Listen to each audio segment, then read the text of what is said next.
Bom, gente, vamos começar, tudo bem? Para quem não me conhece, eu sou o Eduardo. Vou estar dando uma aula de treinamento para vocês. Se vocês tiverem alguma dúvida em algum exercício, ou resolver no aulão, ou quiserem tirar alguma dúvida específica, podem mandar e-mail para mim, tá? O aulão vai estar sendo gravado também, ele vai estar sendo disponibilizado no Instagram da Brenda. No YouTube?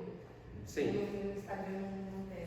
Tá bom, mas vocês podem ir lá procurar o vídeo lá e vai ter as notas de aula também, então se vocês quiserem revisar depois, podem ir para lá, tá? Uma informação importante que o professor me deu de FETERM é que a prova vai ter um formulário, tá? Então vocês não vão precisar decorar fórmulas, mas vocês vão precisar saber utilizá-las, porque o formulário vai englobar tanto a P1 quanto a P2. Então vão aparecer equações que vocês nunca viram na vida e vão aparecer equações que vocês precisam utilizar, tá? E elas não vão estar sinalizadas, elas não vão falar qual que é o nome da equação ou qualquer coisa. Se vai aparecer equação, vocês vão ter que saber utilizá-las. Então eu vou fazer uma revisão aqui das equações, dos principais conceitos. Alguns conceitos eu não vou abordar aqui porque o aulão é curto, né? São 2 horas, eu teria que fazer muito grande para abordar todos os conceitos. Mas os conceitos que eu não vou abordar não são tão importantes, mas vocês podem ter certeza que em todos os casos, em pelo menos uma prova eles caem, tá? Não podem não cair na prova de vocês, mas em uma prova vai cair. Então, assuntos menos importantes, como livre caminho médio, distribuição de velocidades, tá? Tudo mais. Beleza? Todo mundo consegue me ouvir de boa aí? O pessoal do fundo? Tá, beleza. Então vamos começar com a revisão dos conceitos.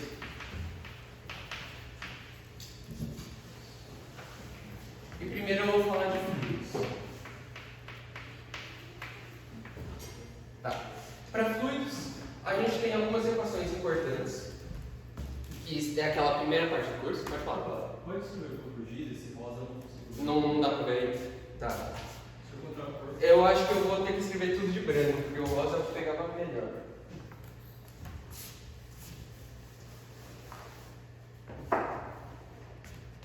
Revisão. Dá pra ver agora? Tá. Vamos começar com fluidos. E para isso eu vou precisar falar de pressão, né?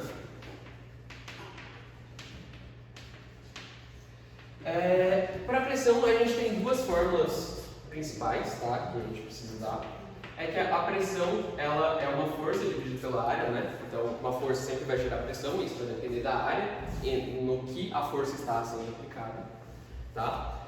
E também a gente tem uma pressão em líquidos que depende da altura que você está tomando no líquido, né? Então se você tem no mar, dependendo, né, se você tiver um submarino muito abaixo do nível da água, ele vai sentir um tanto de pressão, e essa pressão vai depender da altura da água, que é justamente pressão atmosférica, P0, tá? Mais ρGH.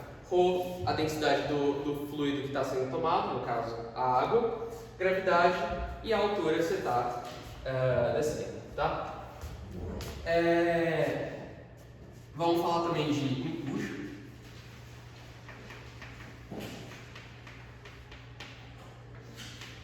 Que é a força que um objeto sente quando ele está debaixo de um fluido, tá?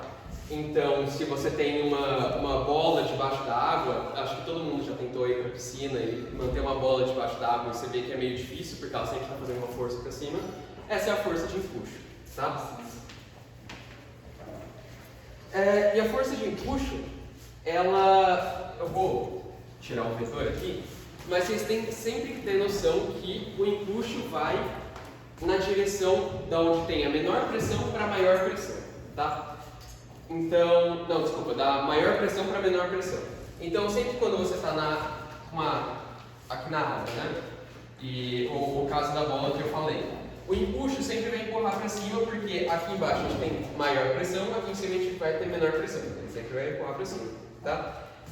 Por que eu estou falando isso? Porque talvez, eu não acho que vai ser o caso, mas alguns exercícios podem complicar um pouco a vida de colocar dois tipos de fluidos aqui. Então aqui tem água, aqui tem óleo, por exemplo, e daí você precisa saber para onde está a força de empuxo e tudo mais. Então, que nesse caso vai ser sempre para cima, porque obviamente aqui embaixo tem uma maior pressão. Mas é só para vocês se lembrarem desse caso, tá? E o empuxo, ele tem a fórmula de ρ do fluido, né? G da gravidade e V, o volume deslocado pelo objeto, tá? Então vocês têm sempre que lembrar que no empuxo o ρ é do fluido, do meio em que o objeto está inserido, e V é o volume deslocado pelo objeto, tá? Então não troquem isso, não é o ρ do objeto, senão vocês podem se perder, tá? A gente falou aqui tudo de fluidos estáticos, a água sempre está parada. Como é que a gente trata de fluidos dinâmicos, né?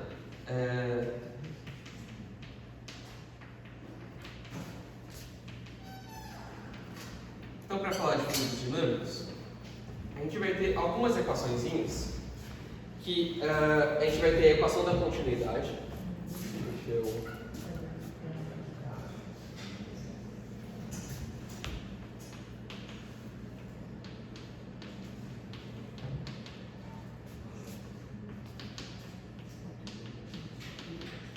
Tá, a equação da continuidade, ela é aquela que tem um tubo aqui.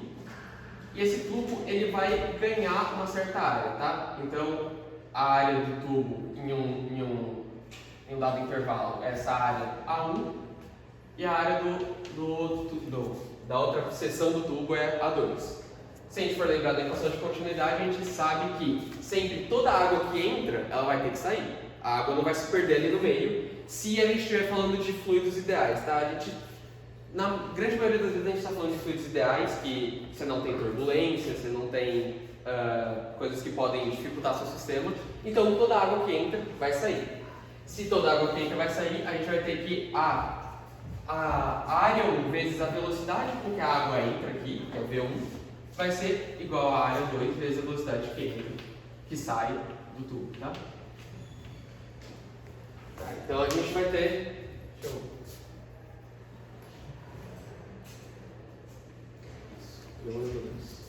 Tá, então essa é a equação de continuidade.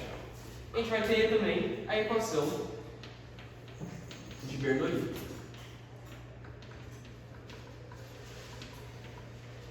Que é extremamente importante, com certeza essas duas vão cair na prova de vocês, tá? Não tenho nenhuma dúvida de que, pelo menos em sei lá, 60% dos exercícios de fluidos vão cair essas propriedades. Que é, a gente tem o mesmo tubo, né? Vamos fazer um tubo, na verdade, um pouco diferente. E agora, mantendo a área dele, tá? A gente não precisaria manter a área, mas se a gente manter a área do tubo, então ela é igual para todo o intervalo dele. Mas ele tem alturas diferentes, então aqui tem y2, aqui vamos dizer que aqui está o chão, y1. Ele tem alturas diferentes, ele vai ter, vamos chamar que tem a mesma área, mas ele tem pressões diferentes em cada ponto, né? Afinal, se ele tem alturas diferentes, ele vai ter pressões diferentes. E você também tem as velocidades aqui diferentes em cada ponto, né? Que entra e que sai. Então a equação de Bernoulli, ela relaciona esses dois segmentos do tubo, tá?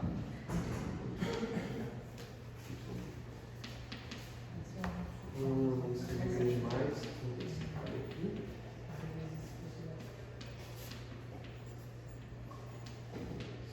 Tá. Então, essa equação relaciona essas duas seções do tubo, que diz que qualquer um dos lados que você tomar, todo esse lado vai precisar ser constante em qualquer ponto do tubo, tá? Então, se você somar a pressão com aqui, ρ é a densidade, novamente, V1 a área que está entrando, a velocidade que está entrando, ρg, y1, a altura aqui, isso vai ter que sempre ser constante no tubo, ao longo de qualquer ponto do tubo, tá?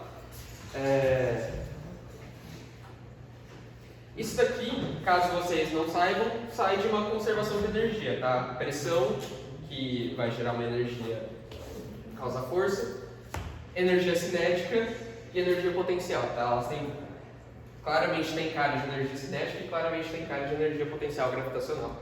Então é simplesmente uma conservação de energia, coisa que não sei se vocês fizeram, mas espero que vocês tenham visto em FEMEC. Tá? Uma coisa que eu queria perguntar, eu acabei esquecendo. Alguém aqui não fez FUV? Alguém não sabe o que é uma derivada ou uma integral? Tipo, não se sintam acanhados de responder, tá? É só para eu ter uma noção, tá? Ninguém? Tá, beleza. Então eu vou... Se eu escrever uma integral, vocês vão saber o que é, né? Beleza. Tá. Aqui, essas são as coisas mais importantes de fluidos, tá? Fluidos, geralmente você vai abordar essas... Na maioria dos casos, você vai abordar essas três equações aqui, né? Continuidade, Bernoulli e a pressão dependendo da profundidade. E também essa daqui. Empuxo só se você tiver uma questão que é focada realmente em empuxo, tá? Mas provavelmente vai cair também se, né, não sei, vão dividir talvez 4 questões. Uma vai cair talvez Bernoulli e a outra vai cair empuxo. Daí, né, é bom estudar tudo. Mas essas são as equações mais importantes da parte de fluidos. Vamos entrar no outro capítulo, que é de temperatura.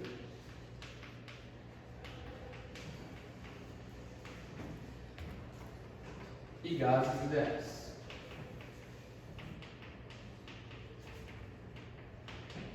Tá, assim como a gente tratou fluidos ideais, né, que não tem viscosidade, são, como é o nome? São laminares e tudo mais, a gente vai tratar gases ideais quase sempre, tá? Vamos falar um pouco sobre temperatura. A gente vai ter a parte de dilatação térmica.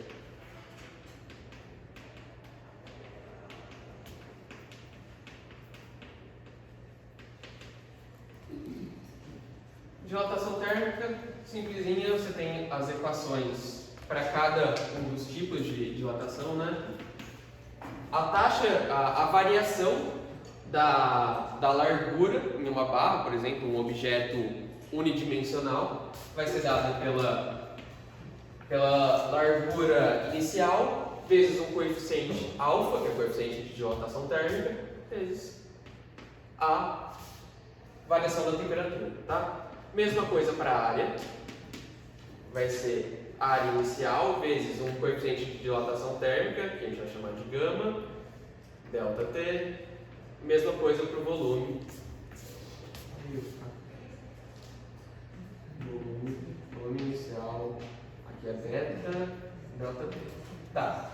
Esses alfa, beta e gama se relacionam, tá? Você não precisa decorar eles e provavelmente na questão, se ele repetir vários tipos de dilatação, ele só vai te dar uns coeficientes, tá? Eles se relacionam da forma que gama é 2 vezes alfa e beta é 3 vezes alfa, tá?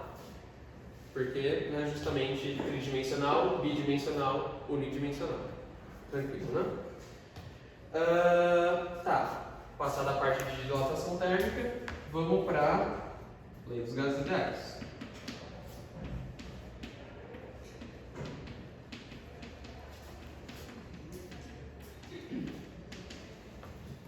Extremamente importante também, com certeza vai cair na prova, que é PV igual a NRD, tá? Lei dos gases ideais. Pressão, volume, o N é o número de mols, tá? R é a constante universal dos gases ideais e T é a temperatura. Vocês podem ver essa equação de um modo um pouco diferente, que é substituir esse NR por NR igual a Nzão KB. Nzão agora é o número de partículas, tá? Então, número de mols, que é o número de partículas dividido por o Nzinho, número de mols, é o número de partículas, Nzão, dividido pela massa, pelo número atômico de cada elemento, né? Então, vamos ser... É a definição. E Kb é a constante de Boltzmann, se eu não me engano, mas... Tá. Eles podem te dar dessa forma aqui, com Nzão Kb, mas você, em geral, vai usar PV igual a nRT, que é o padrão, né? Peraí, eu fiquei um pouco confuso. Pode falar. Ok. Qual dos dois está em mol? O Nzão. O Nzinho. Nzinho é bom. O Nzinho está em mol. Isso. E o Nzão tá É o número de partículas. Tá, então tá tipo 6 vezes 10 é tipo 3. Isso, exato. Então é aquele número gigantesco e Na aqui é o número atômico do elemento, né? Então é quantas partículas tem em cada mol. Tá. Então, em geral, ele vai te dar só o número de mols de cada gás que você vai estudar, que é o Nzinho. Beleza. Uma coisa importante, que é, na maioria dos exercícios, e se eles não falarem isso, então o que eu vou falar é verdade, é que o número de mols de um exercício vai se conservar. O que quer dizer? A não ser que ele fale que você vai ter perda do gás, tipo, o gás estava numa caixa e daí ele saiu tantos mols da caixa e ficaram o restante. A não ser que ele fale isso, a não ser que ocorra algum vazamento na caixa e tudo mais, o número de mols vai se conservar. Se o número de mols se conserva e R também se conserva, então a gente pode falar que PV sobre T é uma constante ao longo de todo o tempo de vida daquele gás, tá? Então a gente vai tratar alguns exercícios que a gente vai ter que usar esse PV igual sobre T constante ao longo de várias etapas para calcular alguns componentes, tá? Então isso aqui é muito importante.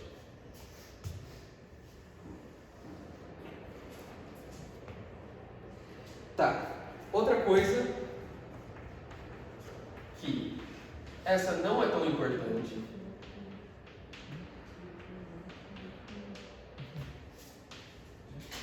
energia cinética.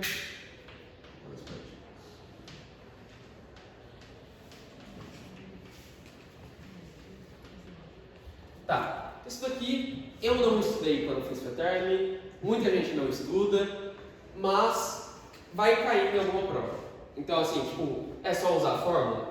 Você tem que lembrar da fórmula, vai estar no formulário, claro, mas você tem que saber usar ela, que é a energia cinética de cada partícula, tá?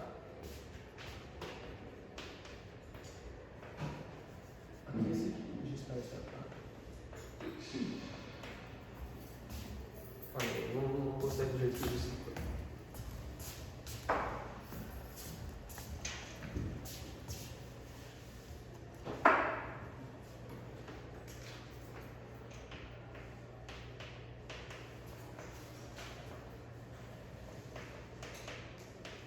Tá. Essa equação, como eu disse, não é tão importante. Vai cair só em um exercício, provavelmente, de alguma prova. Vocês podem ser sorteados para cair, vocês podem ser sorteados para não cair, mas é importante saber que ela existe, tá? Que é a energia cinética das partículas. Então aqui a gente vai ter que isso aqui é a massa da partícula, de cada partícula, né? Aqui a velocidade média quadrática, aqui na verdade esse médio é acima do quadrado. Isso é igual a 3 meios de kBp. O que é essa velocidade quadrática média? Ela é a soma das velocidades médias quadráticas médias em cada uma dos componentes, tá?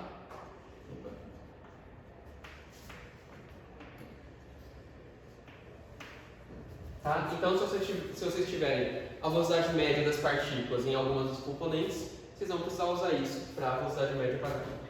Tá? Importante dizer que cada uma dessas componentes contribuem com um meio de kBt para a energia interna do gás. Porque a energia interna do gás, não sei se vocês chegaram a ver isso quando vocês estavam fazendo matéria, mas é simplesmente a energia cinética das partículas que estão ali dentro do gás, se movimentando, né? Então, cada um das componentes x, y, z vão contribuir com meio de kBt para a energia interna. Então, a gente vai somar com 3 meios de kBt. E isso me dá um gancho para outra parte, que é a energia interna, que vocês podem escrever tanto de U quanto energia interna, pode ser escrito como 3 meios de número de mols, constante de dos gases, temperatura, tá? Como eu disse, cada componente da velocidade translacional, né? Então x, y, z, contribuem com 3 meios de nRT. Isso aqui vai ser verdade só para um gás monoatômico, tá? O que é um gás monoatômico? É um gás que é composto por um átomo só de algum material, né? Então, gases nobres, eu não lembro o nome, mas tem um que você não precisa ligar dois, você só precisa ter um átomo que ele funciona. Mas para casos em que são diatômicos, por exemplo, H2, O2, vários outros gases diatômicos, você vai ter que a energia interna de um gás monodiatômico vai ser 5 meios de nRT, tá? Gás diatômico, só que nesse caso vai ser sem vibração. Por quê? O que significa esses 5 meios? Como eu disse, cada componente da energia cinética contribui com um meio de kBt. 5 meios significa que ele pode se mover de um lado para o outro, em x, y, z, como é o caso translacional, mas agora como ele é um caso diatômico, né, se a gente tiver os dois átomos, eles estão meio que ligados por uma haste. Eles podem rotacionar em alguns eixos, né? Então eles podem rotacionar ao torno desse eixo aqui, eles podem rotacionar ao torno desse eixo, sim, e eles poderiam rotacionar ao torno desse eixo aqui, por exemplo, mas esse daqui é meio que desprezível, então não conta, então fica só com 5 meios, tá? Por que quase sem vibração? Porque essa haste aqui pode, na verdade, no modelo mais completo, ser uma mola, tá? Ela pode ficar vibracionando assim as distâncias de cada átomo. Então, isso vai contribuir com mais 2 componentes, né, de kBt, ou então vai ficar 7 meios de nRT para um gás diatômico com vibração. Beleza? Alguém tem alguma dúvida agora? Não? Eu vou precisar apagar aqui a parte dessa revisão aqui.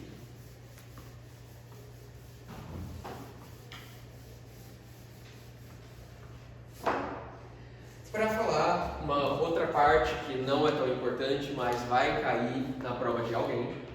Desculpa atrapalhar, mas nas leis dos gases ideais, no caso, desculpa voltar também. Quando ele dá a constante de Boltzmann, em que contexto que eu vou usar ela? Em que contexto que eu vou usar o nRT?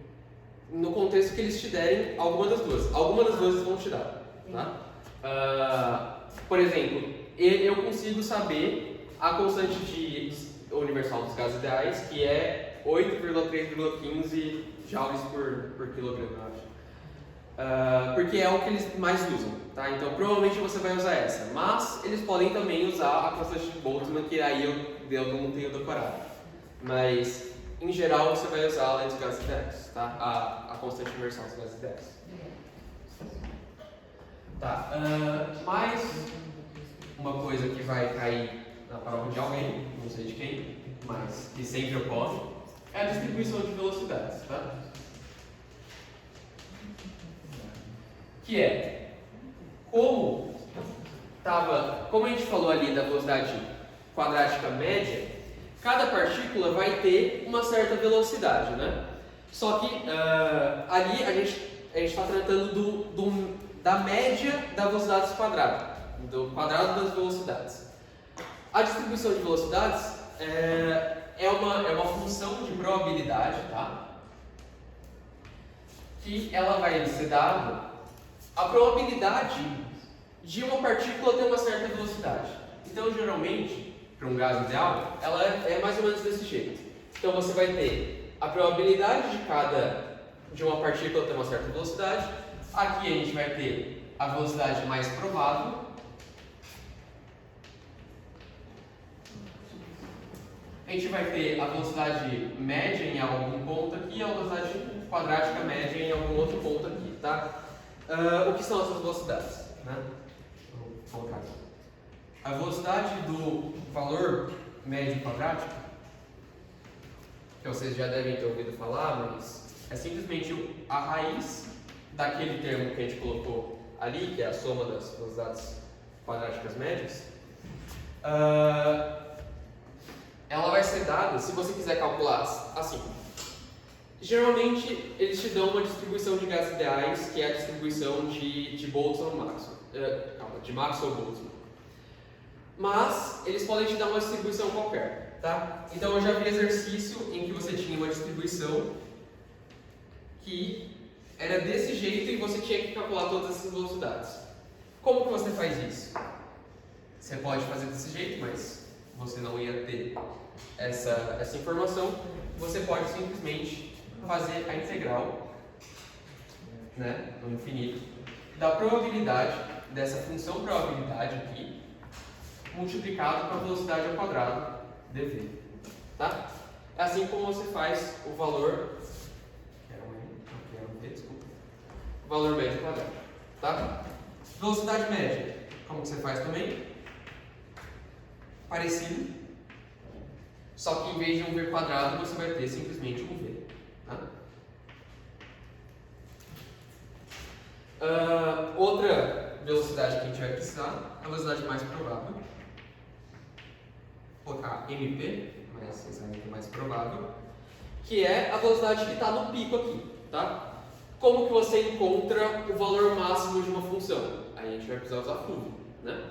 Que é você deriva a função igual a zero, porque você está no ponto de uma derivada igual a zero, né? Se a derivada é a angulação da reta, aqui ela era para estar reta, né? Mas você vai derivar a função em v igual a zero e você vai encontrar esse v, né? Então, não vou colocar o igual, mas vou colocar a derivada da probabilidade em relação a v é zero. Tá? Essas velocidades aqui, vocês não precisam decorar o jeito como elas são feitas, né? Mas elas podem ser calculadas para uma probabilidade, para uma distribuição de Maxwell-Boltzmann, que talvez eles vão te dar, provavelmente eles vão te dar, né? Se eles pedirem para vocês usarem, que é aqui, essa é 3kBt sobre m0, velocidade média é raiz de 8kBt sobre π m0, e a velocidade mais provável é a raiz de 2kBt sobre m0. Tá? Isso aqui é para uma distribuição de Maxwell-Boltzmann, tá? Se você não lembra o que é uma distribuição de Maxwell-Boltzmann, é uma distribuição que tem essa cara e ela tem uma forma meio complicada assim de escrever, né?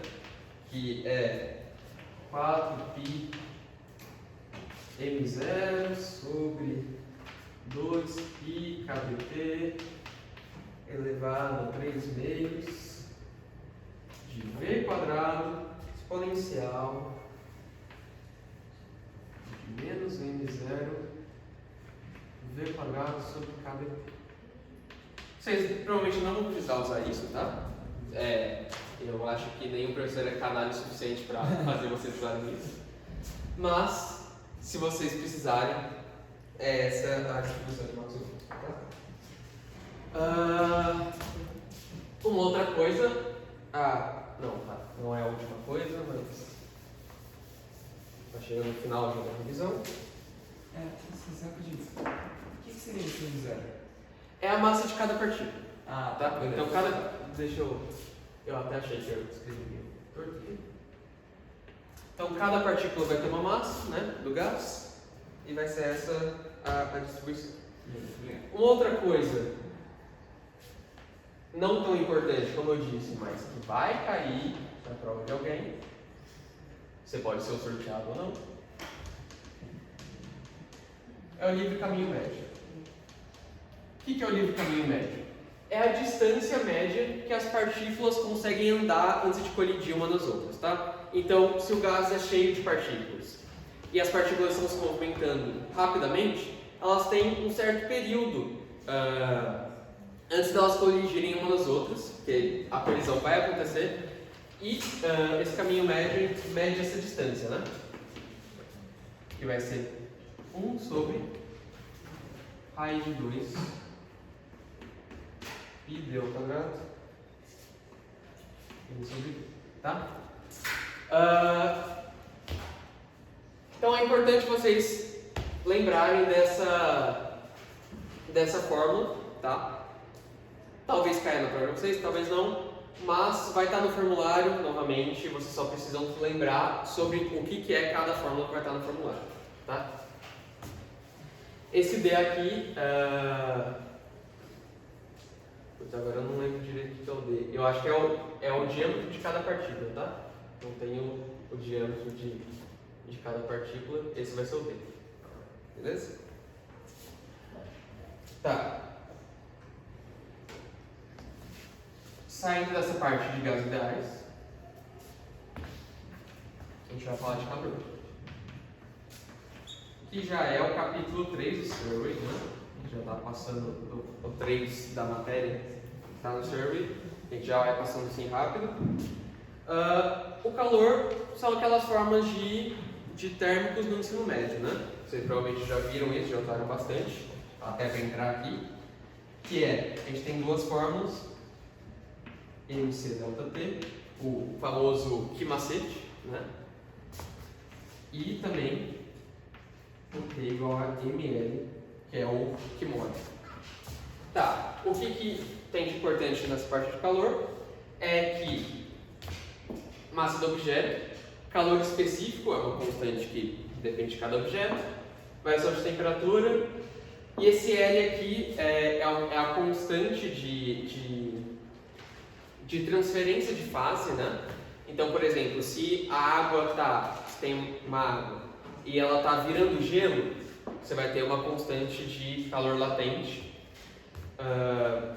definida para a água virar gelo, ou então para a água virar vapor, você vai ter uma constante definida para a água virar vapor, tá? Tá. Acabamos a parte de calor, acabamos a revisão. Alguém tem alguma dúvida na parte de revisão? Posso passar para o exercício então, né?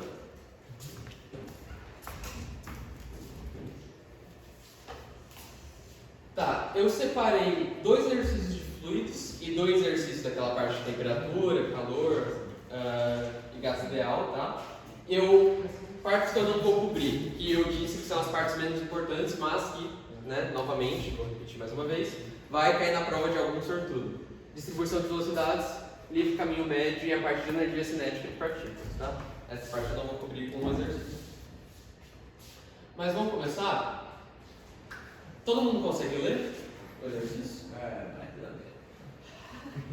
Não, tá, talvez eu não tenha usado uma letra correta aí para você. Mas tá. Uma bola suspensa por uma corda, né, daquele desenho. A corda tem massa desprezível e tem uma bolinha flutuando ali. E você tem um cilindro ali que está no limite, está flutuando entre a água e a superfície. Beleza? Ele dá algumas informações, então o cilindro tem alguma altura, ele tem uma área da base, ele tem uma densidade e ele também te dá a altura com que ele está para fora da superfície. Importante. Então ele pergunta qual que é o raio da bola de ferro. Então vamos lá. Posso pagar aqui tudo? Ou tem alguém copiando alguma coisa? Não?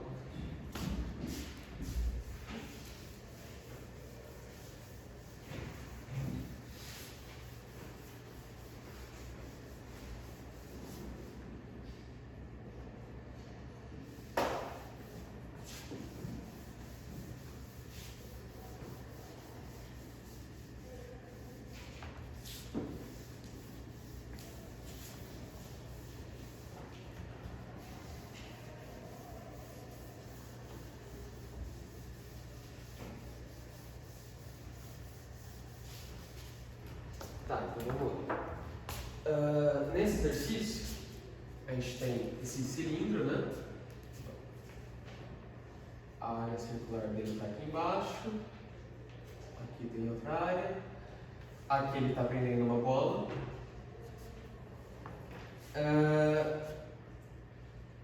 E aqui a gente tem área.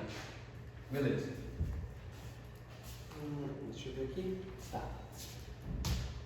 O que a gente tem que fazer primeiro? Isso aqui parece claramente um exercício de empuxo, né? Você tem um objeto se equilibrando ali debaixo da água, a gente vai ter que usar empuxo. O que a gente começa sempre a fazer em um exercício que envolve forças? É fazer um diagrama de corpo livre, né? Então a gente vai colocar cada força que está influenciando cada corpo, né? Então essa bolinha de ferro, ela vai ter um peso aqui, né? Uma força-peso, que eu vou colocar peso B. Aqui ela vai ter uma força de tração, porque tem uma corda segurando o cilindro e a bola. E também aqui a gente vai ter uma força de empuxo da bola, porque ela está imersa em água, né? Beleza, para o cilindro, a gente tem novamente um peso para o cilindro, o PC. A gente vai ter uma força de tração também da corda, claro. E para cima a gente vai ter uma força de empuxo do cilindro, que é referente a essa parte que o cilindro está debaixo da água aqui, né? Porque o empuxo só vai fazer força naquilo que a água está cobrindo o objeto. Beleza. Então vamos escrever aqui um sistema de equações. Para o peso, a gente tem que o peso para a bola de ferro. O peso está indo para uma direção, para baixo. Você tem duas forças indo para cima. O que a gente faz? A gente tem que PB tem que ser igual a T mais a força de empuxo da bola. Certo? Alguém? Tudo certo aqui, né? Também. Né? Para o cilindro, uma está para cima, as outras duas estão para baixo. Então vamos colocar T mais PC, isso tem que ser igual a BC. Beleza, vamos começar a dar nome aos bois, né? O que é cada parte? Aqui, a massa da bola, o peso da bola é a massa da bola vezes a gravidade. A tração a gente não sabe. E a força de empuxo na bola, ela é ρ do fluido, que é o ρ da água, né? A gravidade e o volume deslocado pela bola. O volume deslocado pela bola, vamos chamar de VB. Tá. Agora aqui para essa parte, a tração que a gente não sabe qual que é, a massa do cilindro vezes a gravidade, isso é igual a o empuxo no cilindro. Mas percebam que o empuxo no cilindro não é necessariamente o volume do cilindro, né? É só um volume que ele está deslocando. Então vamos colocar aqui ρ da água, G, volume deslocado, né? Beleza. Fazendo isso, a gente pode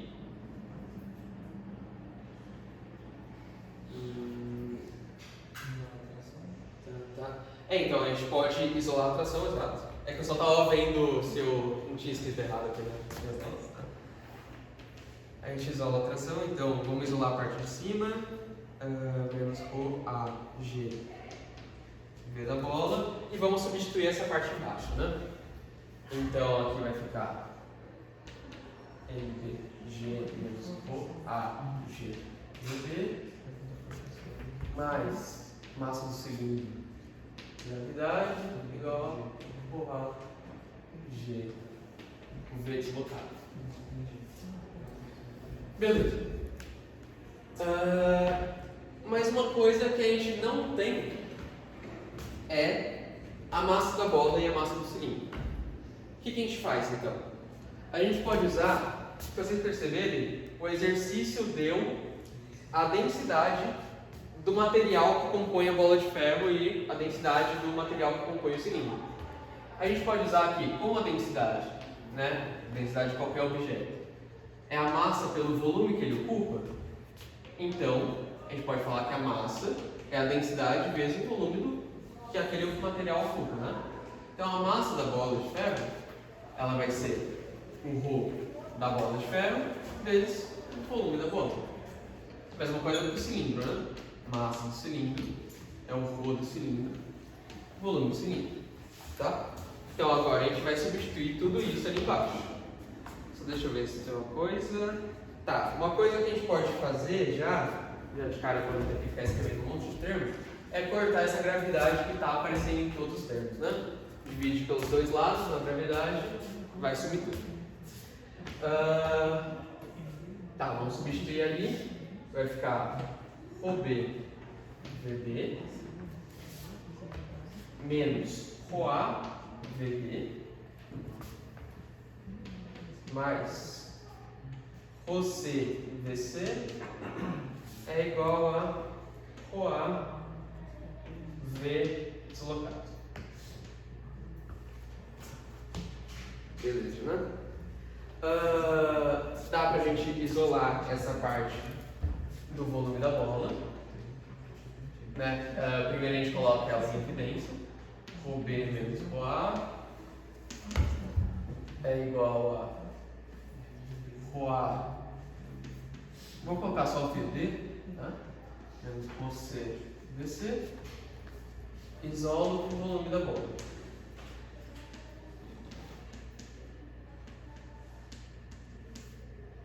Dividido por OB menos 4. Tá. Uma coisa que a gente sempre tem que fazer em exercícios de física tá, tem um monte de coisa aí na lousa, mas afinal a gente tem que sempre lembrar o que a gente quer calcular. Agora a gente quer calcular o raio da bola de ferro, né? Ele não está aparecendo na nossa equação, mas a gente tem o volume. E se é uma bola, a gente tem que o volume de uma esfera, né? Ela é sempre 4/3 de π r ao cubo.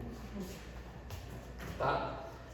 Então, se a gente substituir isso daqui, a gente vai ter a parte com o raio da bola, né? Aqui eu vou colocar RB, que é o raio da bola, é igual a tudo aquilo.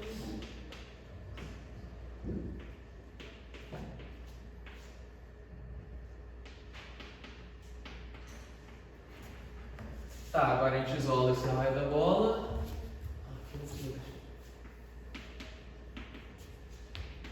É igual a 3/4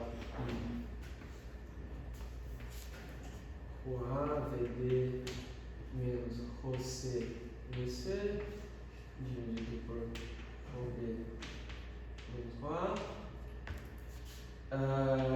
Então, o raio da bola é só tirar a raiz cúbica aqui desse termo gigantesco, né? 3/4π.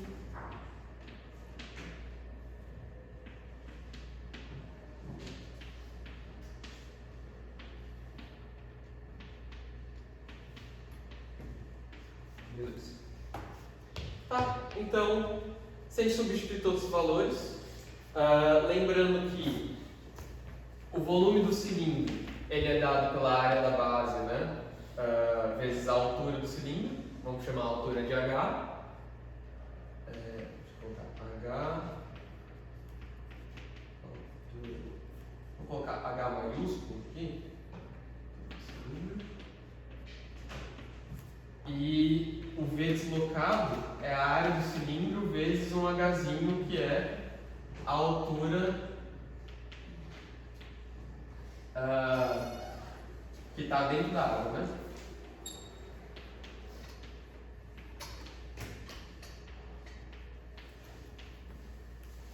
Beleza? Então, se a gente substitui tudo isso, faz as contas, vocês podem fazer depois, a gente vai chegar que o raio da bola é 4,36 vezes 10 a menos 3 metros, tá? Tudo bem? Show? Caso, não sei se tem alguém copiando, mas vocês não precisam copiar, tá? Se vocês não quiserem, eu vou disponibilizar depois, não tem problema nenhum.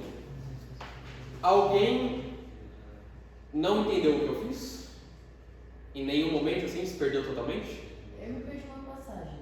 Diga. Depois que você colocou ali as duas massas, aí eu deixei de entender um pouco você. Tá, aqui, né? Isso. Tá, você entendeu o que eu fiz para escrever as massas desse jeito, né? Sim. Tá, aqui eu só joguei nessa equação que a gente tinha antes. Então todas as massas aqui, ó, MB, eu substituí por OB, VB. VB já tinha aqui, né? Então ficou menos ρA, VB. MC eu substituí por ρC, VC. E aqui mantive como estava. Tá? E daí aqui eu coloquei o VB em evidência, né? Então vai ficar ρB menos ρA. Joguei essa parte para o outro lado. Então ficou aqui a subtração deles. E depois eu dividi os dois lados por esse fator. Dividindo isso, daí eu vim para essa parte. Aqui você entendeu? Ou você tinha se perdido lá e não... Pode explicar. Tá. Tá. Como eu disse, a gente está procurando o raio da bola, né? Só que aqui a gente não tem o raio da bola na equação. Então, se a gente só tem a expressão em relação ao volume da bola, e a gente sabe que o volume de uma esfera é dado por 4/3 de πr ao cubo, então se eu substituir isso aqui, eu vou ter uma função com o raio da bola, e daí agora é só isolar esse raio. Tá? Então eu só fiz isso. Então, agora conseguiu. Beleza? Obrigada. Tá. Alguém achou muito difícil, muito fácil? Mais ou menos, né? Eu diria que esse é um nível de questão que cai em prova, tá? Então, eu recomendo vocês treinarem alguma coisa assim. Principalmente porque esse exercício envolveu o FEMEC e o pessoal gosta de exercícios que envolvem alguns fenômenos interdisciplinares, assim, né? Então, envolver FEMEC, envolver eletromagno ainda não, né? Mas em eletromagno envolve término também. Exato. Tá, tem alguém copiando ali? Posso apagar? Posso apagar? Vou tirar uma foto antes.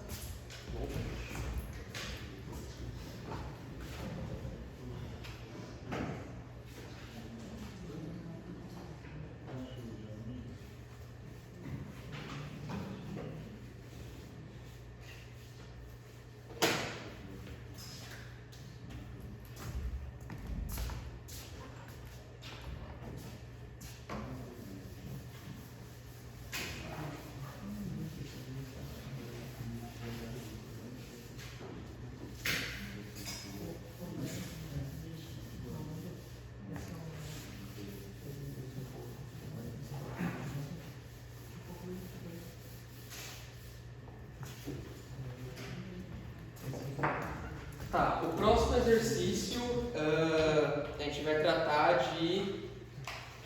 Cadê? A gente vai tratar de fluidos dinâmicos agora, né? Tá.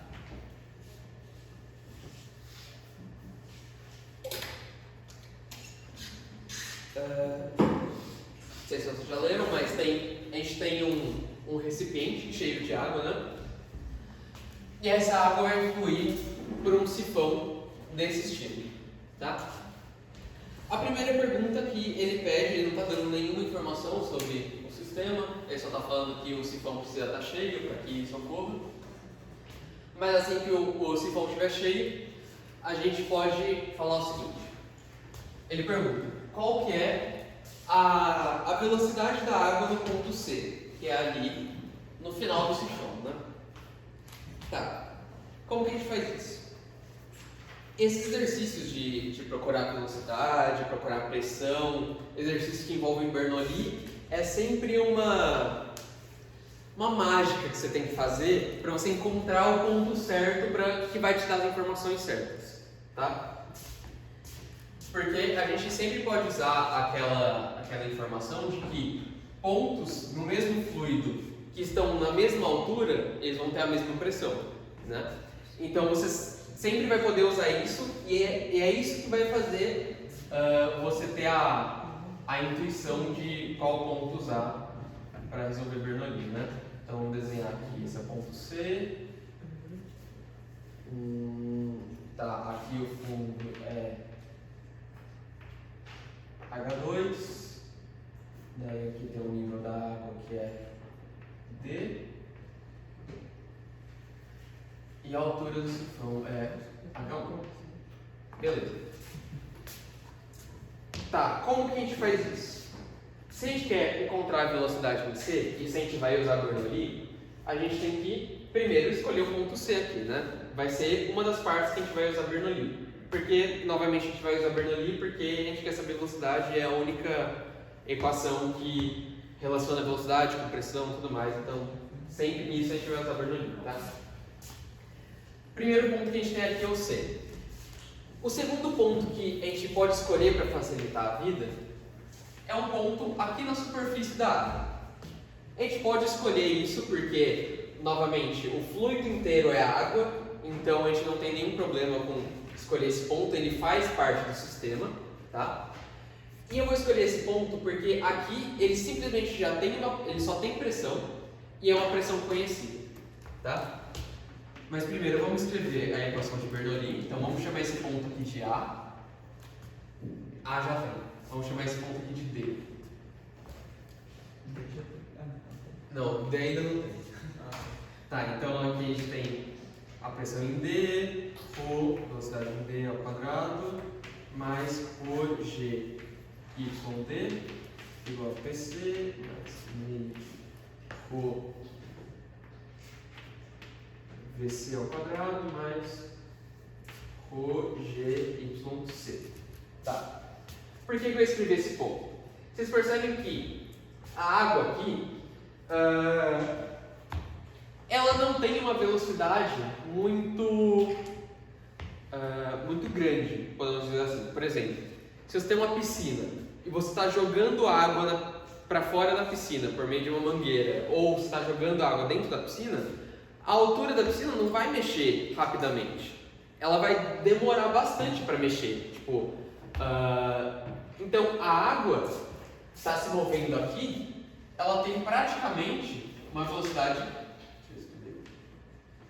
Ela tem praticamente uma velocidade zero, tá? Ela quase não está se mexendo. Porque aqui, né, claramente tem um grande volume de água, então a água que chega por uma mangueira é uma quantidade muito pequena, então não vai influenciar no volume a um curto prazo, então, portanto, tem uma velocidade quase zero. Tem uma velocidade, mas ela é muito pequena. Se ela é muito pequena, o quadrado dela é muito menor ainda, tá? Então, por isso a gente pode chamar que a velocidade é quase zero e a gente vai descartar esse termo aqui. Beleza. Se eu chamar que aqui é o meu nível zero, tá? Você pode definir seu nível zero em qualquer lugar que você quer. Isso aqui. Você vai definir seu nível zero ali. Você vai matar esse termo aqui também, tá? Por que o outro ficou zero? Essa altura aqui? Esse aqui. Porque a velocidade aqui na água, ela é quase zero. Se você pensar que você está tirando uma pouca quantidade de água para um container que tem bastante água, tá? Se você, por exemplo, pega uma piscina, você vai jogar água com uma mangueira nela, a água quase não vai mudar a altura. Então a velocidade da água nesse ponto aqui, tipo para cima ou para baixo, ela vai ser quase zero, tá? A altura vai mudar bem pouco ao longo do tempo. E daí depois de um bom tempo, você vai ter bastante água, tá? Então, por isso a velocidade é zero, a altura é zero porque a gente pode definir a altura em qualquer lugar. E a pressão aqui nesse ponto D, uma coisa que é interessante é que ela está em contato com a atmosfera, em contato direto com a atmosfera. Portanto, esse PD é o P atmosférico, tá? É a pressão atmosférica. Aqui só vai sobrar esse lado da equação. PC aqui, qual que é a pressão no ponto C? Novamente, está em contato com a atmosfera. Está em contato, né, está virado para baixo, mas ainda em contato com a atmosfera. Então, a pressão lá é a pressão atmosférica também. Aqui, o termo da velocidade que a gente quer calcular. E a altura. Se a gente definir o zero aqui, o ponto C está para baixo do zero. Portanto, a altura tem que ser negativa. Tudo bem? Se a altura é negativa, a gente vai colocar um sinal de menos aqui e vai colocar ρ, g. E a altura dele é d mais h2, né? Então vai ser d mais h2. Já está negativo aqui. Beleza. Esses dois termos podem se cortar, né? Eu posso subtrair dos dois lados da equação.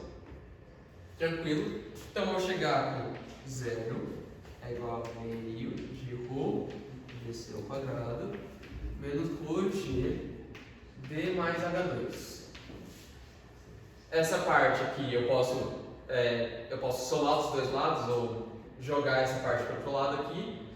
O menos vai virar mais, então vai ficar meio de ρ VC ao quadrado é igual a ρ g d mais h2. O ρ tem dos dois lados, eu posso cortar eles, né? Se eu quero encontrar a velocidade, eu isolo aquele VC. Então vai ficar 2g h2 mais d. E para eu chegar na velocidade, eu tiro a raiz 2g h2 mais d. Tá? Achamos a velocidade. Então, alguém ficou com alguma dúvida no exercício? Diga. Pode falar. Aí você colocou que PD é igual a PC? Sim, então. Aqui eu falei que o PD, nesse ponto, é a pressão atmosférica porque está em contato com a atmosfera, certo? O PC também tem contato com a atmosfera. O tubo aqui é aberto. Então, para sair água, ele tem que estar em contato com o ar externo. Então, as duas, PC e PD, são P0. Tá? Se você tem P0 dos dois lados, você pode subtrair eles e não vai ter mais nada. Tá? Como é que você conseguiu cortar tanta coisa ali na primeira forma? Aqui foi, novamente, porque aqui eu defini a velocidade como, nesse ponto, como sendo zero, que ela é muito pequena. O quadrado, se ela é muito pequena, o quadrado dela é menor ainda, então a gente pode igualar a zero. Ele não vai fazer tanta diferença na nossa equação, é uma aproximação, mas é o que dá para fazer. E a altura aqui, eu defini esse YD aqui é igual a zero. Por quê? Eu chamei que esse plano onde passa o meu ponto, tudo isso daqui vai ser na altura zero. Eu vou definir que esse é meu ponto de altura zero. Tá? Tudo que está para cima é positivo, tudo que está para baixo é negativo. Tá? Eu posso falar, você pode definir o zero aqui, por exemplo. Você pode definir o zero aqui, por exemplo. Tá? Você define onde você quiser. E, definindo desse jeito, isso daqui, esse termo aqui vai dar zero, esse termo aqui vai dar zero. Tá? E daí só vai sobrar esse PD que vai virar P0, PC aqui vai virar P0, daí eles vão se cortar. E aqui novamente, porque eu defini o zero nesse ponto, tudo está para baixo é negativo, então vai ter que ter um sinal negativo aqui. Pode falar. O PC não seria diferente de PD, porque tipo, a água está saindo, então a água está dependendo da atmosfera? Não, porque ele está justamente em contato com a atmosfera, tá? Só seria maior se o tubo fosse fechado. Se o tubo fosse fechado, você teria a pressão aqui, mais esse tanto de colunas de água que tem aqui em cima, né? Porque justamente a gente pode falar que sempre que você está num fluido, tudo que está naquela mesma altura tem a mesma pressão, né? Então, aqui tem a mesma pressão que aqui. Então, se o tubo fosse fechado, a pressão aqui seria a pressão mais essa coluna de água. Como não é fechado, como é aberto, e aqui está em contato com a atmosfera, né? Você vai ter que a pressão atmosférica também. Tá? Então, tudo que tiver em contato com a atmosfera é pressão atmosférica. Pode falar. Os dois rolos você pode cortar porque isso pegou a densidade do ar? Não, porque eles tá dos dois lados da equação. Mas Se a mesma coisa aparece dos dois lados da não, equação, você pode mas cortar. são coisas iguais? Porque São rôs iguais, porque são os rôs do fluido. Tá? São os rôs da água. Porque os dois pontos eu peguei na água, né? Ah, Esse ponto está na água, esse ponto está na água também. entendi, beleza, ok, tranquilo. Então, se os dois são iguais, eu posso cortar. Mais alguém? Não? Tá. Então aqui a gente chegou na velocidade no ponto C. Tá? A questão B ali pergunta, qual a pressão no ponto B? Então a gente vai ter, eu esqueci de desenhar aqui, mas a gente tem a pressão nesse ponto. Tá. Como que a gente faz isso? Novamente, a gente vai usar Bernoulli. Só que uma coisa que a gente vai usar é que se esse tubo tem a mesma área ao longo do tubo inteiro, a gente pode usar a equação de continuidade, que é, se as duas áreas são iguais, se a gente tem A de um lado e A do outro, a gente pode cortar, a gente vai ter que V1 é igual a V2, certo? Se a área durante o tubo inteiro é igual, a velocidade durante o tubo inteiro também é igual da água, tá? Sabendo disso, a gente pode usar Bernoulli para C e para B.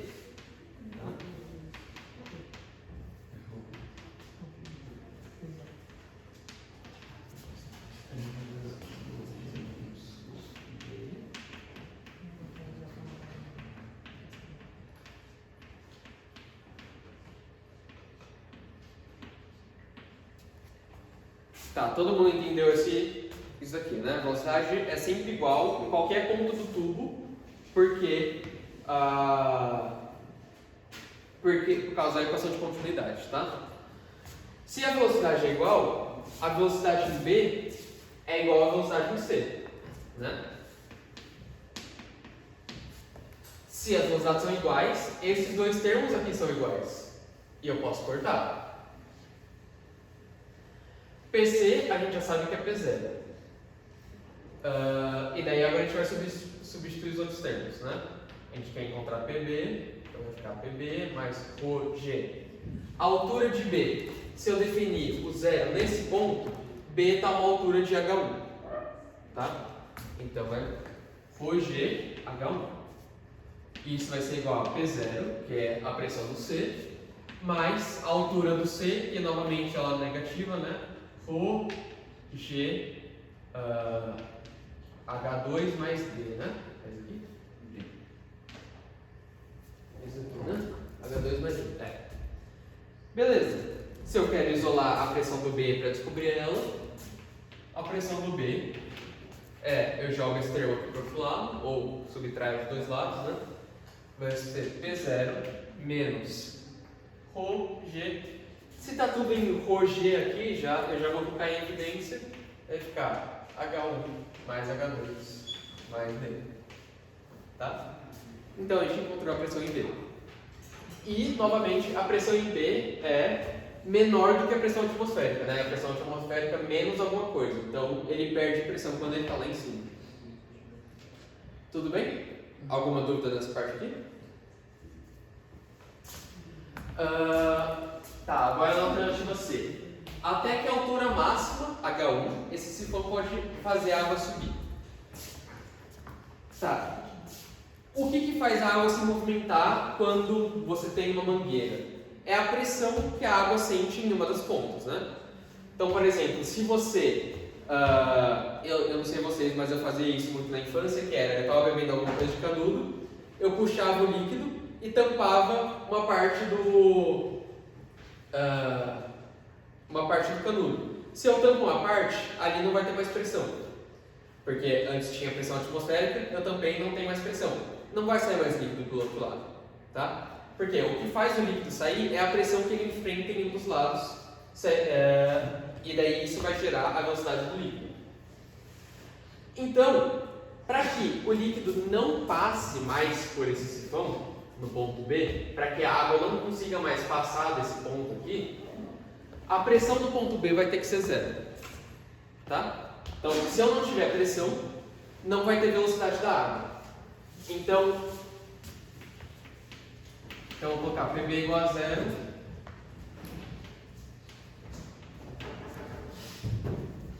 Então a água não se move. Tá. Quando que esse PB vai ser zero? É isso que a questão quer saber, né? Qual que é a altura máxima que eu posso fazer para que a pressão seja zero? Então, se eu igualar PB igual a zero aqui, eu vou ter P0 menos ρg H1 mais H2 mais D. Eu vou passar essa parte para o outro lado, né? OG H, já vou separar aqui. OG H1 mais OG H2 mais D. Isso é igual a P0. Então, isola essa parte. H1 é igual a P0 menos OG H2 mais D. Agora eu isolo H1 é P0 menos OG H2 mais D dividido por OG. Tá? Então, essa vai ser a altura máxima que o sifão vai poder alcançar antes que a água pare de fluir pelo cano. Tá? Alguma dúvida nessas partes, nessa B e nessa C? Nenhuma?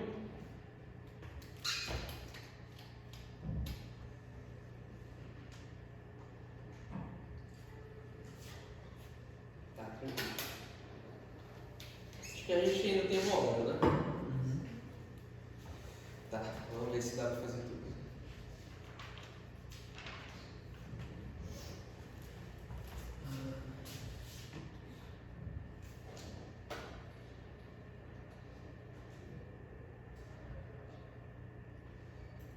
Tá, eu peguei agora um exercício aqui de dilatação térmica, que vai envolver calor também. Alguém tá copiando aqui ainda? Tá copiando, né?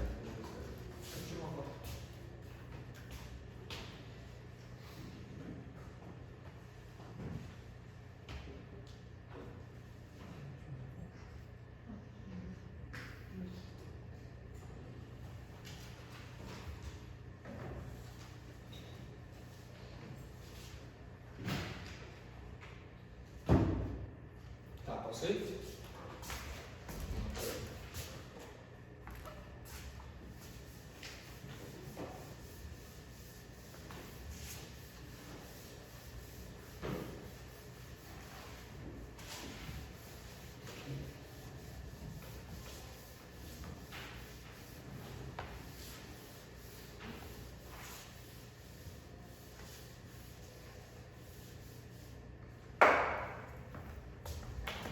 Tá, o nosso problema agora, dilatação térmica e calor, é o anel de cobre, ele tem a grama e a temperatura dele e um diâmetro interno.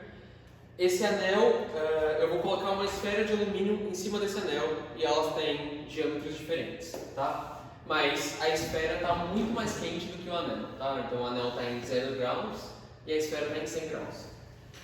Depois de que eles entram em equilíbrio térmico e um expande e o outro diminui, eles chegam exatamente no mesmo diâmetro, tá? Então eles ficam igualmente aqui. Então vai ter o anel e a esfera vai entrar exatamente aqui, dentro do anel, tá? Como que a gente calcula a massa da esfera? Dado os parâmetros que a gente tem aí. Tá. Primeiro a gente vai ter que usar uma coisa de calor, que é muito importante, tá? Se cair questão de calor, vocês vão ter que usar isso, porque provavelmente vai ter uma transferência de calor entre os dois objetos, que é a energia, ela não pode ser dissipada para nenhum ponto, né? Se o sistema for isolado, a energia não vai sair do sistema de nenhuma forma. Então, toda energia que sai da esfera, que está mais quente, e vai para o anel, a energia tem que se conservar, tá? Então, todo calor que sai de um corpo e entra no outro tem que ser igual, tá? Não, você não vai ter perda de calor em nenhum ponto. Então, eu vou escrever aqui que o Q do anel mais o Q da esfera, a soma deles tem que dar zero, tá? Porque deve se conservar. Você pode, essa é a forma mais fácil de você fazer. Você pode escrever o sinal explícito, né? Que o anel, ele, quer dizer, a esfera vai perder energia, então esse calor aqui é negativo, e esse calor é positivo. Eu gosto de colocar dessa forma porque daí eu não preciso alterar as equações, porque as equações já vão me dar o sinal certo, tá? Então tem sempre que lembrar que a soma dos calores vai dar zero em um sistema isolado, tá?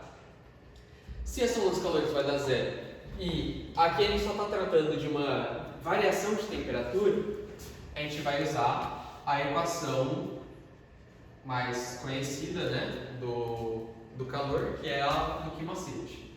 Então a massa do anel vezes o coeficiente específico do anel vezes a variação de temperatura do anel é igual a mais a massa da esfera, calor específico da esfera, a variação de temperatura da esfera é igual a zero, tá?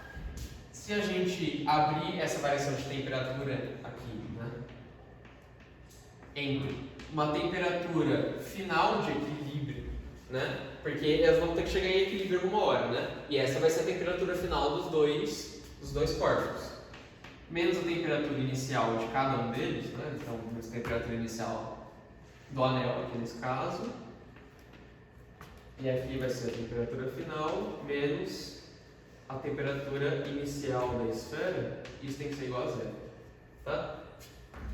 Eu já vou substituir as temperaturas porque, pelo menos a temperatura inicial do anel, porque ela é zero, tá? Então eu vou poder tirar isso aqui já da equação.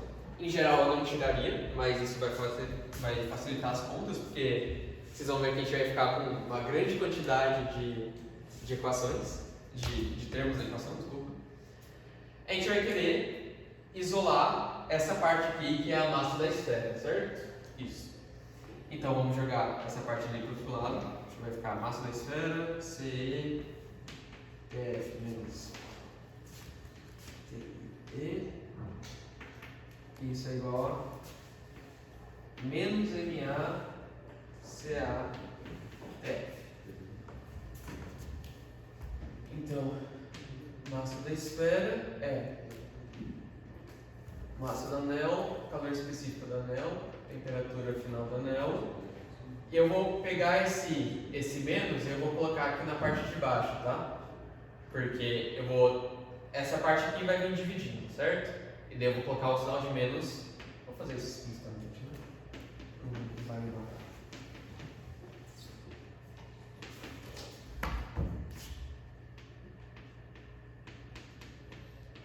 Tá, então agora eu vou colocar esse sinal aqui para dentro e vai ficar temperatura inicial da esfera menos a temperatura final. Tá. Essa então vai ser a massa da esfera. Mas uma coisa que a gente não tem é a temperatura final de equilíbrio dos corpos, né?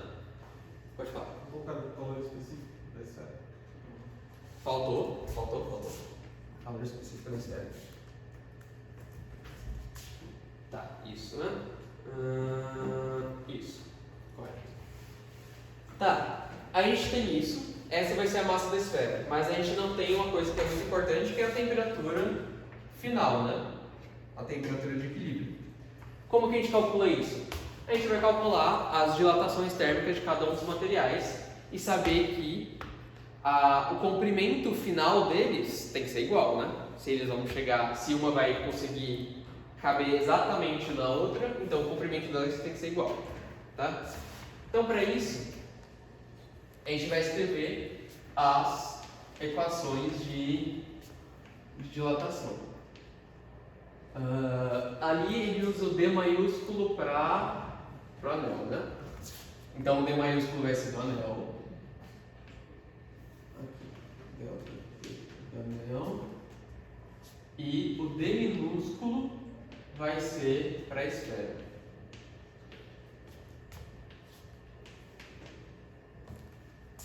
Beleza.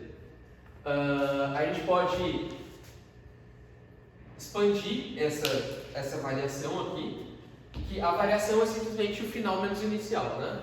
Então isso aqui vai ser df menos di é igual a di alfa a, já vou colocar aqui, df menos o ti anel aqui eu vou colocar aqui, mas vamos lembrar que ele é zero, né?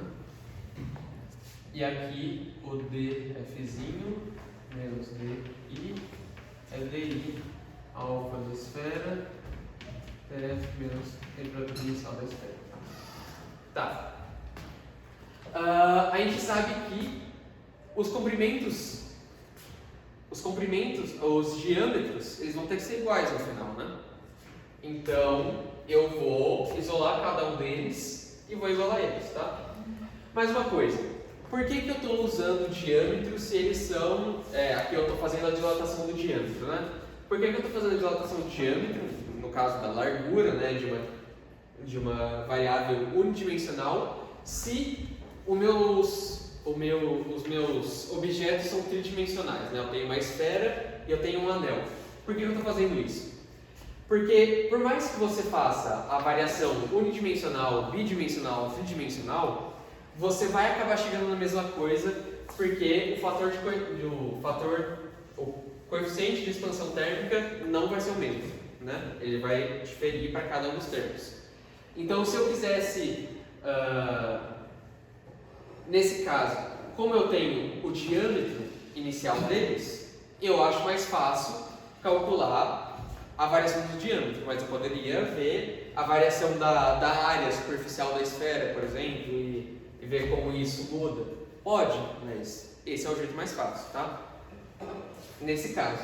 Mas vocês podem usar o jeito de vocês, do jeito que vocês quiserem. Tá.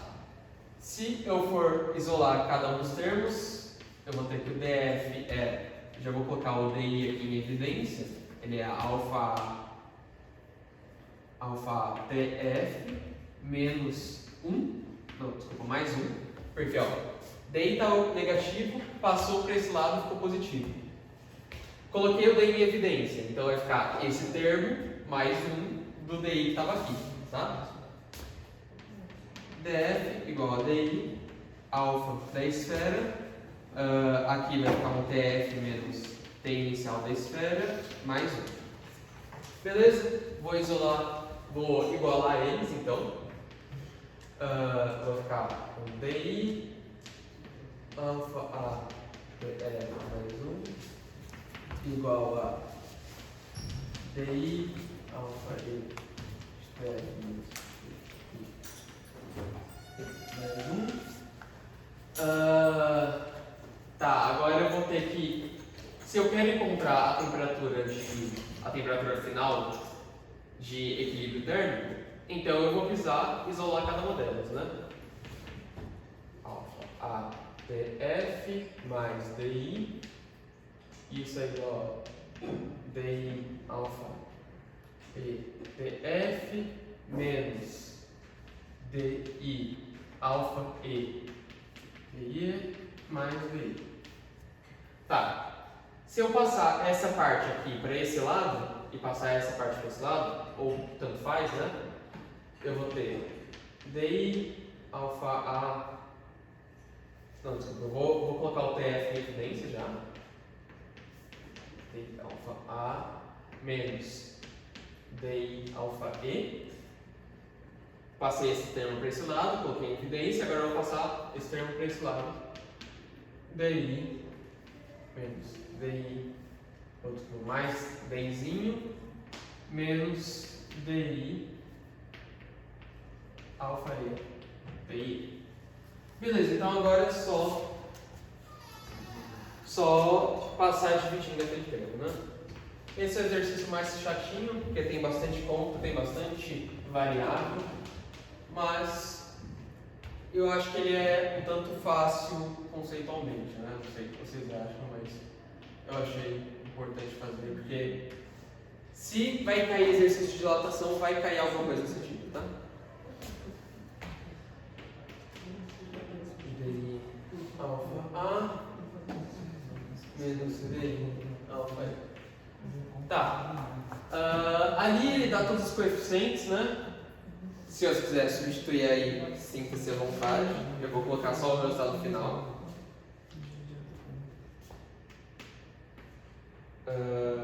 Aqui deu 50,30 graus Celsius.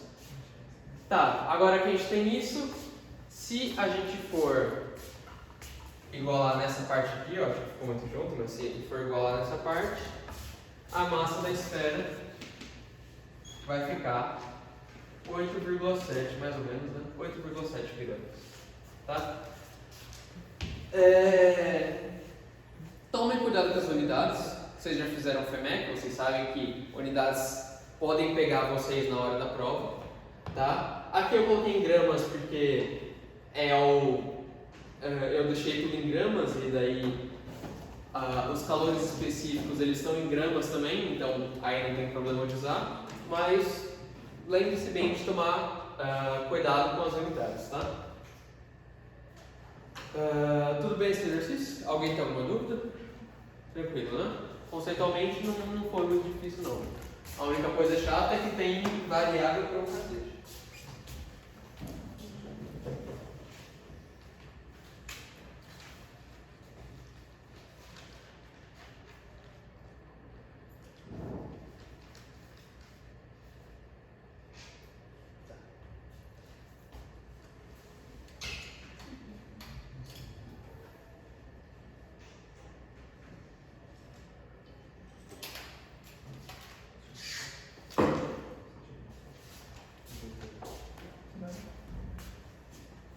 Pode apagar? Tá me escutando?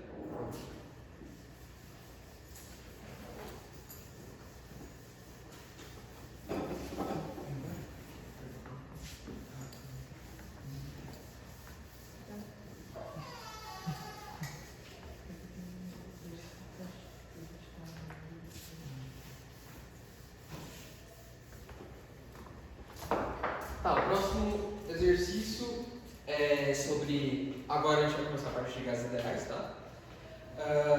O próximo exercício é simplesmente um pneu que ele estava sendo inflado e daí durante o processo ele é comprimido a uma porcentagem do seu volume inicial.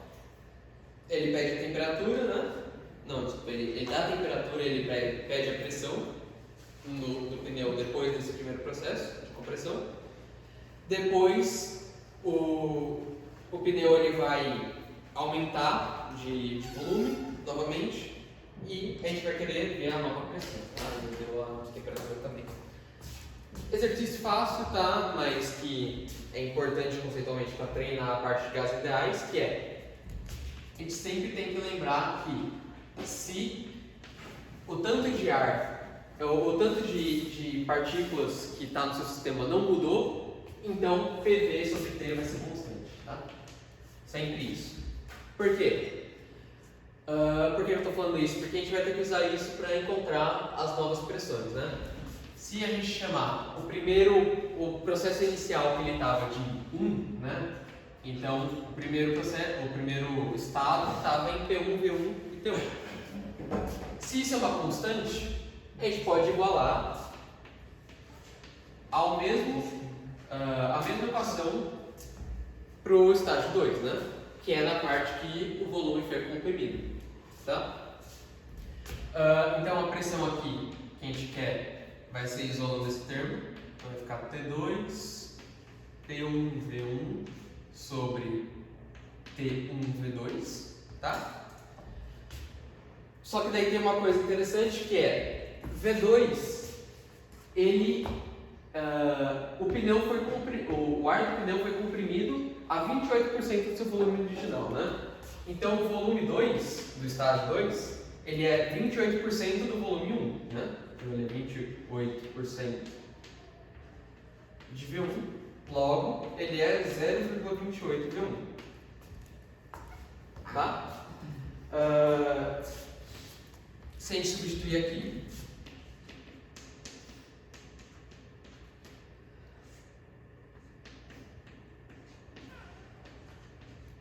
a gente pode cortar esse V1. A gente vai ficar só com essa parte de T2, P1, T1, 0,28. Que é, a gente tem as temperaturas, a gente tem a pressão inicial. Ele fala que a pressão inicial é uma atmosfera, né? Então isso aqui vai dar 3,95 ATM. Novamente, você coloca nas unidades que você quiser. Se quiser transferir para Pascal, que é Sistema Internacional, sinta-se à vontade. Mas como a primeira pressão ele já deu em termos disso, então eu mantive em ATM. Tá. Depois disso, depois que o ar do pneu foi comprimido em 28%, ele vai aumentar em 2%, tá? Então, o que quer dizer? Que o volume do estágio 3, ele é 102% do volume do estágio 2, né? Se ele aumentou em 2%, então ele é 102%, tá? O que isso quer dizer? Que V3 é 1,02 V2. Se a gente for fazer a mesma coisa, né? Então vai ser P2, V2 sobre T2 igual a P3, V3 sobre T3. A gente vai isolar a pressão novamente. P3 é T3, P2, V2, dividido por T2, V3. A gente sabe que V3 é aquilo ali, né? Então T3, P2, V3 sobre T2 vezes 1,02 V. Aqui era V2. Cortou os V2. T3, P2 sobre T2 vezes 1,02. 1,02, tá. Mas a questão. A gente pode só substituir o valor que a gente encontrou aqui. Como eu geralmente substituo os valores muito depois do exercício, você pode pegar esse P2 e substituir o que tem ali na equação que a gente tinha dele, né? Vai ser P2 vezes 1,02 vezes T2 P1 sobre T1 vezes 0,28, né? A gente percebe que tem T2 aqui e T2 aqui. Então P3 vai ser T3 P1 sobre T1 1,02 multiplicado por 0,28. E isso vai dar, deixa eu ver aqui, 4,43.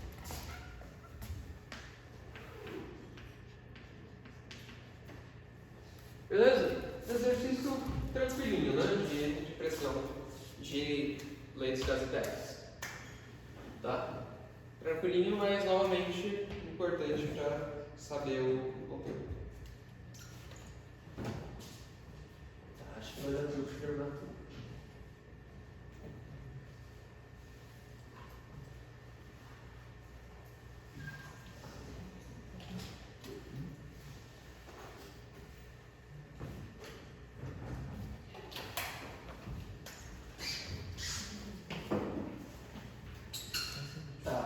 Alguém está copiando aqui ainda? Eu posso parar?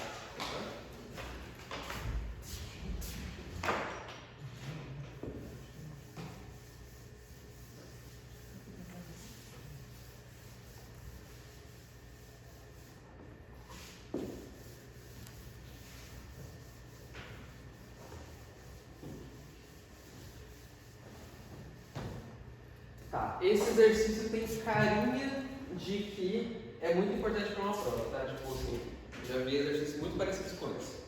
Que é, primeiro a gente tem um cilindro aqui aberto, né? Depois vai colocar um pistão e esse pistão ele tem o peso dele, né? E isso vai tampar o gás e vai fazer uma pressão no gás. Beleza. Depois disso, isso aqui ainda diminuiu uma certa altura, acho que não dá pra ver, mas aqui está escrito HI. Depois disso, um cachorro vai subir em cima do pistão, porque é um cachorro, não sei. Mas isso vai diminuir mais ainda a altura e vai fazer um ΔH ali, uma diferença de altura, tá? E daí ele pergunta justamente a questão A, qual que é o ΔH, né? Qual que é a variação de altura depois que o cachorro sobe no pistão.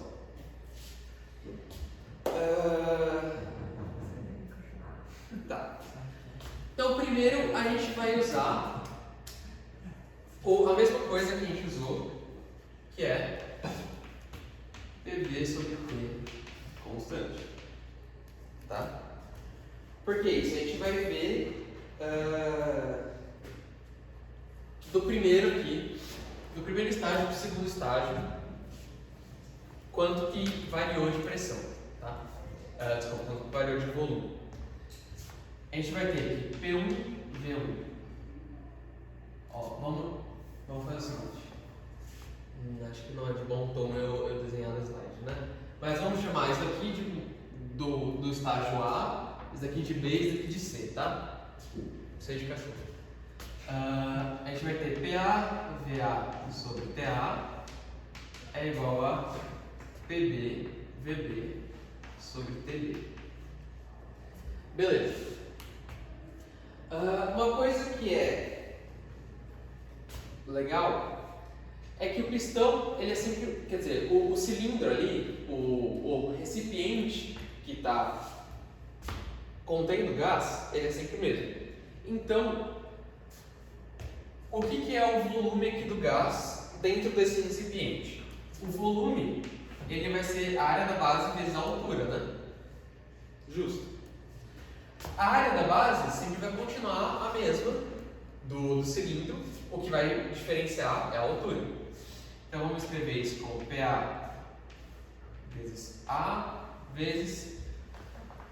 Aqui, essa altura grandona, eu chamei de Hzão, tá? Que é de quando não tem cilindro em cima. PA, aqui PB vezes A vezes HI, que é o que que é a altura depois que o pistão entra na jogada, sobre TB. Beleza. A gente tem A dos dois lados, a gente pode cortar e a gente pode calcular o HI, que vai ser TB PA Hzão sobre PB. Beleza. PB TA. Tá. Uma coisa que é legal do exercício é que ele fala que as temperaturas são sempre iguais, né, nesse primeiro caso. Então, eu vou falar que TA igual a TB igual a TC. Portanto, eu posso cortar as alturas aqui, né? Eu vou chegar aqui HI é PA Hzão sobre PB. Beleza, encontramos HI. Então, agora a gente precisa encontrar a variação de altura, a gente precisa encontrar o HF, né, a altura final. Na verdade, a gente não encontrou a altura aqui ainda, né? A gente precisa fazer uma coisa, que é o pistão estava livre, sem nada, desculpa, o cilindro. Do nada, entra um pistão aqui na jogada que ele vai fazer uma pressão aqui, né? Então aqui ele estava em PA igual a P0, estava atmosférico, e agora ele vai ficar em PB, que vai ser dado por causa desse pistão. O que está acontecendo aqui? Esse pistão ele está em equilíbrio, certo? Ele não está mais se mexendo. Então como é que a gente encontra PB nesse caso? O pistão ele está fazendo uma força aqui, da força peso, vou colocar um MG aqui já. MG, o M é a força, a massa do pistão, tá? E o gás, ele está empurrando o pistão com a força P do gás, né? Quer dizer, com a força da pressão do gás, certo? É isso que vai manter o equilíbrio do gás. Só que a questão é que a gente ainda precisa colocar na jogada a força que a pressão atmosférica faz no pistão, tá? Tem que colocar as três forças na jogada. Porque aqui está em contato com a atmosfera, então a atmosfera vai fazer uma pressão e, portanto, uma força. O gás aqui dentro está fazendo outra pressão, portanto, outra força. E o pistão ainda tem a força peso, né? Então, tem uma para cima e duas para baixo. Então, a gente iguala desse jeito aqui. Mas a força é a pressão vezes a área, né? Então a gente vai ter a pressão B aqui nesse caso, que é a pressão do gás, vezes a área, Isso é igual a pressão atmosférica vezes a área mais mg. Se eu dividir tudo pela área para encontrar PB, eu vou ter P0, A mais mg, tudo dividido por A. Tá? Ou eu posso simplesmente colocar, acho que fica mais fácil a vida, P0 sobre mg, mais mg sobre A. Tá? Então essa é a pressão do gás nesse estágio e, portanto, HI é PA aqui, novamente é P0, né? É a atmosférica, H sobre P0 mais mg sobre A. Tá, então agora a gente precisa encontrar o HF, que é a altura final, que é de quando o cachorro sobe. Isso. A gente pode pegar o P3, eu coloquei A, B e C, né? Isso. PC, VC e TC igualar qualquer um dos estágios, né? Tanto faz. Vou igualar com o do primeiro porque ele é mais bonitinho, porque senão eu vou teria que colocar uma altura desse jeito aqui, que é então vai ser PA, VA sobre CA. Ou CA não, PA. Novamente, as temperaturas são iguais, então eu corto elas. E os volumes são daquele jeito, né? De área vezes H, aqui vai ser HF, igual a P0, já vou colocar um P0 aqui porque é o PA, área vezes o Hzão. Área corta, HF é P0, Hzão, sobre PC. Tá. Qual que é a pressão de C? A gente vai fazer a mesma coisa que a gente fez com o pistão aqui, só que agora a gente vai ter um cachorro aqui em cima, né? Tá. Parece um cachorro, né? A gente vai ter um cachorro em cima, então vai ter o peso do pistão e do cachorro, né? Eu coloquei peso do pistão, mg. Vou colocar o peso do cachorro aqui como sendo mzão g, tá? O cachorro vai pesar mais que o pistão. A gente tem também a força da pressão atmosférica e tudo, contra isso tudo, a gente tem a força da pressão do gás, que é o pressão C, né? Então, novamente, vamos lá. Força da pressão do gás é igual a mzinho G mais mzão G mais força de P0. Substituindo as forças por pressão vezes área, isso daqui vai ser P3 vezes a área, igual a, vou colocar essa parte aqui em evidência, né? Então vai ficar mzinho mais mzão G mais pressão atmosférica vezes a área. Agora a gente isola aqui, vai ficar P0 mais mzinho mais mzão G sobre A. Tá? Esse é P3, a gente vai jogar P3. Por que eu coloquei P3? É PC. PC. Agora eu vou jogar PC ali no HF. Então vai ficar P0, Hzão, sobre esse monstrinho inteiro aqui, né? P0 mais mzinho mais mzão G sobre E. Tá.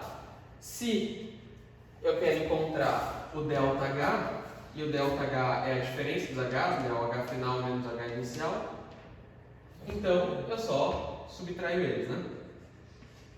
Então o ΔH vai ser P0 Hzão, vai ser isso aqui, né?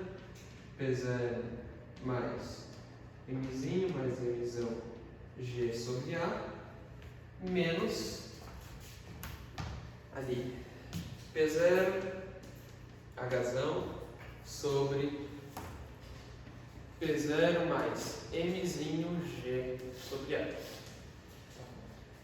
Beleza? A gente pode colocar, se quiser, né? Colocar o P0 Hzão em evidência. Só isso dá pra colocar. Vai ficar 1 sobre P0 mais mizinho mais divisão G sobre A menos 1 sobre P0 mais Mzinho G sobre A. Tá. Uma coisa que a gente não calculou, mas essa área é a área da base de um cilindro, né? Então ela é πr ao quadrado. Só que naquele caso, se eu não me engano, ele deu o diâmetro, né? Ah não, ele deu o raio. Tá, então é só πr ao quadrado. Tá, e daí é só substituir isso aqui, né? E substituir os valores e tem os valores. Então aqui o ΔH vai dar menos 2,4 vezes 10 elevado a menos 3 metros. Por que menos? Porque o H final é menor do que o inicial, né? Então, por isso esse sinal de menos, mas tanto faz aqui, a gente só estuda o módulo dele. Tá, a questão tem mais uma alternativa que é a que temperatura o gás deveria ser aquecido para levantar o pistão e o cachorro de volta para a gainha, tá?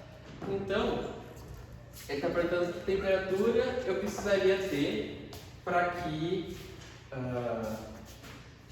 PB, VB sobre PB seja igual a PB e PC.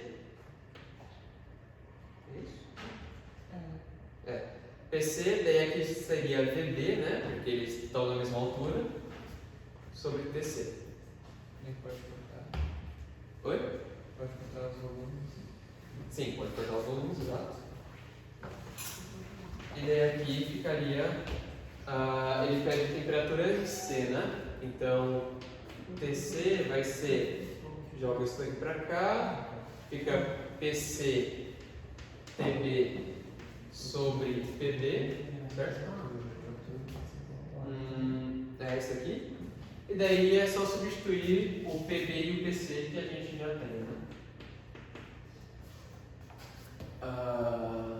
Pressão PC está ali, então vai ficar P0 mais Mzinho mais divisão G sobre A, PB, isso tudo dividido por P0 mais Mzinho G sobre A.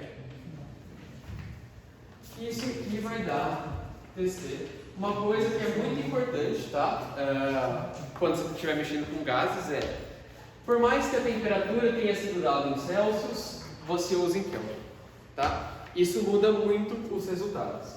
Então, a não ser que tenha alguma constante multiplicando que tem o caráter tipo igual ao calor específico, né?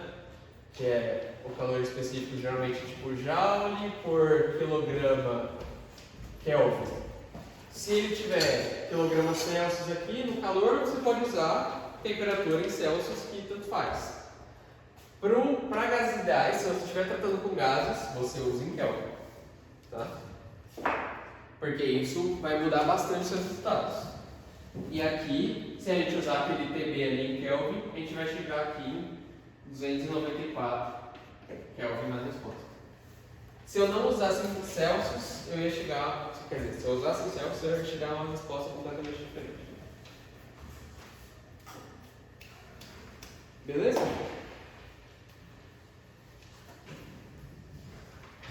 Tá. Falta mais um exercício só.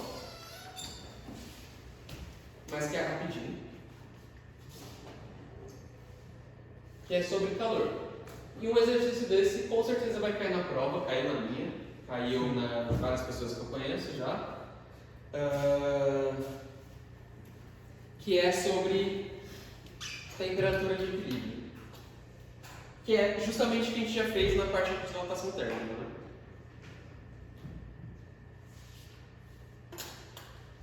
Esse exercício aqui é só para relembrar um pouco. Posso apagar? Alguém está copiando?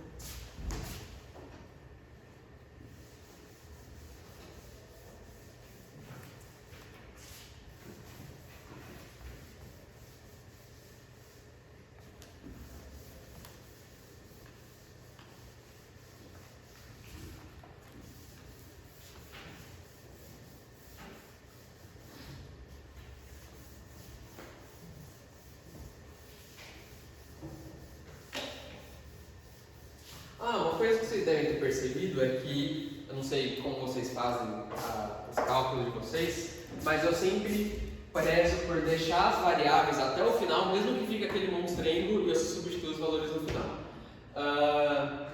Eu recomendo que vocês façam isso também, porque é muito fácil de se perder se eu tivesse substituído todos aqueles números que eu tinha, aquele tanto de variáveis, se eu tivesse substituído os números direto e ficasse carregando os números, tá? Eu acho que é uma grande fonte de erro que pode ferrar vocês. Me ferrou quando eu comecei a graduação, eu substituía direto e eu sempre chegava em valores absurdos, que é porque sempre você acaba perdendo algum númerozinho, um 2, alguma coisa que deveria estar multiplicada e que você não percebe que tem número pra caramba lá, tá? Vamos para o último exercício, que é uma garrafa térmica, tá cheia, com algumas quantidade de água, e você vai colocar um cubo de gelo lá dentro. Esse gelo vai derreter e a água que sobrar desse gelo vai ficar em equilíbrio térmico com a água que estava quente, tá? Como que a gente faz isso? Novamente, se o calor saiu de um corpo, ele tem que chegar em outro. Então, o calor que sai da água quente, né, ele vai entrar no gelo. E isso deve ser igual a zero, porque tudo que entra sai. Você não tem perda de calor em nenhum momento, tá? O calor da água. A água, ela simplesmente mudou de temperatura, né? A água estava quente. Então, ela vai ser dada pela expressão, né? Massa da água, calor específico da água e... vamos colocar aqui TF menos TI da água. TF, novamente, temperatura de equilíbrio, que vai ser comum para os dois corpos. Tá? Calor do gelo. O gelo, nesse caso, ele já estava em temperatura de fusão. O que isso quer dizer? Ele já estava na temperatura que ele precisa estar para virar água. Então, aqui a gente vai adicionar o calor do gelo, vai ser igual ao tanto que ele precisou de energia para virar água, então toda aquela quantidade de gelo teve que virar água, mais a quantidade de energia que ele precisou para chegar na temperatura de equilíbrio, né? Que vai ser a massa do gelo. Aqui o calor específico, a gente vai ter que usar o calor específico da água, porque esse gelo já virou água, né? E vai ser TF menos TI.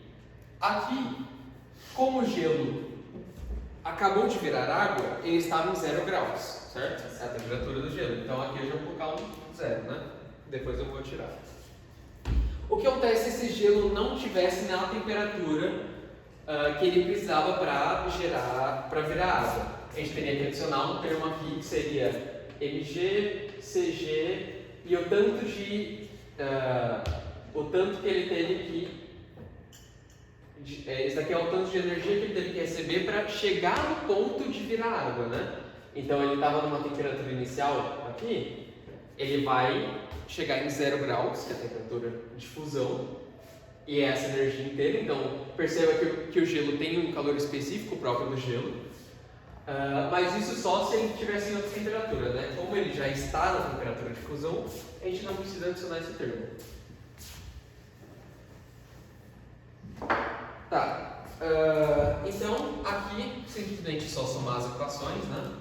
Então vai ficar SA TF menos TI da água igual a mais MGL mais MGCA TF só.